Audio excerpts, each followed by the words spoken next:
শিক্ষার্থীদের কোটা সংস্কারের দাবি থেকে সরকার পতনের এক দফা অসহযোগ আন্দোলনে প্রাণ যায় হাজারো ছাত্র জনতার।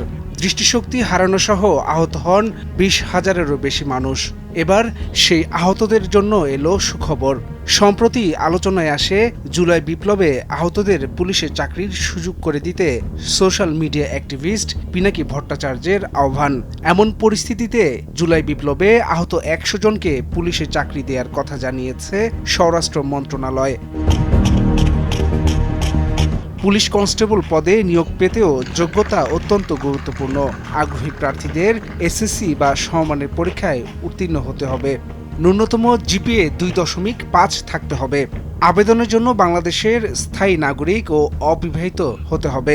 তালাকপ্রাপ্ত গ্রহণযোগ্য নয়। কিছু শারীরিক যোগ্যতা আছে। মেধা কোটার ক্ষেত্রে পুরুষ প্রার্থীর উচ্চতা 5 ফুট 6 ইঞ্চি হতে হবে। শহীদ বীর মুক্তিযোদ্ধা ও বীরাঙ্গনা সন্তান ক্ষুদ্র নৃগোষ্ঠী কোটার ক্ষেত্রে উচ্চতা 5 ফুট 4 ইঞ্চি। এখন সেই মুক্তিযোদ্ধা কোটাই যেন আবার আহত কোটা নামে ফিরে আসলো।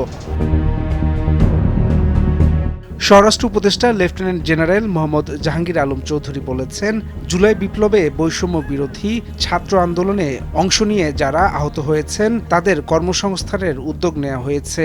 এরই অংশ হিসেবে পুলিশের বিভিন্ন ইউনিটে প্রথম পর্যায়ে 100 জনকে চাকরি দেয়া হবে। মঙ্গলবার সকালে পুলিশের বিশেষ শাখার প্রধান কার্যালয় ও অপরাধ তদন্ত বিভাগ কার্যালয় পরিদর্শন শেষে এ তথ্য জানান স্বরাষ্ট্র উপদেষ্টা।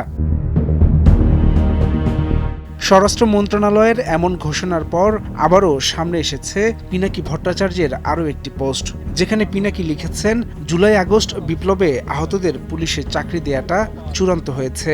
আমাকে জানানো হয়েছিল পুলিশের তরফ থেকে যে আমার এই পরামর্শ তারা গ্রহণ করেছে। আমি সাধ্যমতো সাহায্য করেছি পরবর্তীতে পরিকল্পনা তৈরিতে। ঠিক যেভাবে চেয়েছিলাম সেভাবে হয়নি, তাও এটা কম কি, আরও চাকরি হবে পুলিশে। আমার অন্যান্য পরিকল্পনাও আশা করি বাস্তবায়ন হবে। আরও পরিকল্পনা আসছে।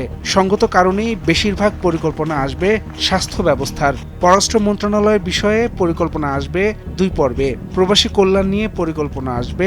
ইউটিউবিং যে ফালতু না, এইটা আমরা প্রমাণ করে দেব। ইনকিলাব জিন্দাবাদ। সশস্ত্র বাহিনীর অস্ত্রের মুখে নিরস্ত্র শিক্ষার্থীদের আন্দোলন ছিল কেবলই সরকারি চাকরিতে কোটা বৈষম্যের বিরুদ্ধে।